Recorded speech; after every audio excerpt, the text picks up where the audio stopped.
आप बहुत ध्यान से समझिए सवाल क्या है।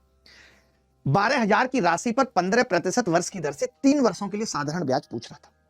मेरे दिमाग में तुरंत आया कि मैं जानता हूं एसआई मल्टीपल होती है किस किस का, तो आपने कहा 12 में 1 3 है, मैंने फैक्टर भी बोला था, 15 में 1 3 है, और फिर 3 वर्षों की बात की है, तो मैंने कहा जो भी होगा एसआई 27 का मल्टीपल होगा। ये देखते ही पता लग रहा है, मैं लिख इसलिए रहा हूं क्योंकि अभी आप बच्चे हैं।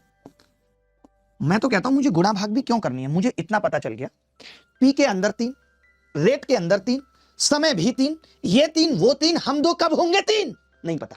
मैंने कहा 27 का मल्टीपल, आपने कहा पहले वाला नहीं है, दूसरे वाला नहीं है, 9 का है बस, ये तो बिल्कुल नहीं है, तो 9 का भी नहीं है, एक ही है, 27 दूनी 54, एक ही 27 का मल्टीपल था, that is the correct answer. आसान सवाल था, सवाल के अंदर कुछ भी नहीं था, सवाल के अंदर कुछ भी नहीं था, nothing was else in the question.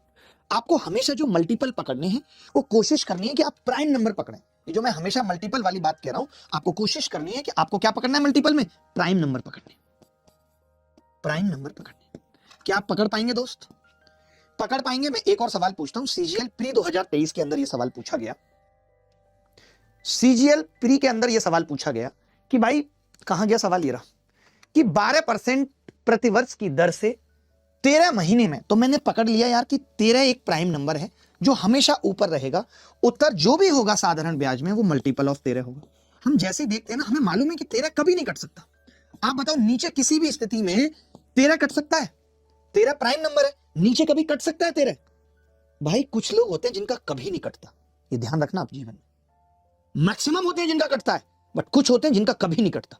In fact उन्होंने काटा जरूर होता है, मैं बोलूंगा नहीं, फिर आप कहेंगे आप हर बात में यशस्वी प्रधानमंत्री जी को क्यों जोड़ देते हैं। मैं जोड़ भी नहीं रहा हूं, आपका इशारा गलत तरफ है। तो कुछ लोग होते हैं जिनका कोई नहीं काट सकता, जो लोगों का काटते हैं। तो ध्यान से देखिए, 13 से काटना है, 13 छिंग 78, 4 बचेगा, 41 नहीं कटेगा, 13 छिंग 78, 10 बचेगा, 109 नहीं कटेगा, 13 छिंग 78, 13 7 91 कट जाएगा, और 13 कट रहा है 800, तो कभी नहीं कटता, ये भी नहीं कटेगा, 20 का करेक्ट आंसर। हमें मल्टीपल देखने हैं। अच्छा, आप सोच रहे होंगे कि जी आपने 12 का कुछ क्यों नहीं देखा, आपने 12 पे फोकस नहीं किया। वो मैंने इसलिए नहीं किया क्योंकि जब हम महीने को साल बनाएंगे तो वो 13/12 साल बनेगा, 13/12 साल बनेगा, और उस केस में ये 12 उस 12 से कट जाएगा। प्रॉब्लम इज दैट कि ये 12 उस 12 से कट जाएगा, इसीलिए मैं नहीं चाहता। आपने देखा यार 99,000 की राशि पर 12.5% वार्षिक ब्याज की दर से 9 महीने का साधारण ब्याज कितना होगा? 9 महीने का साधारण ब्याज, 9 महीने का मतलब ही होता है 3/4।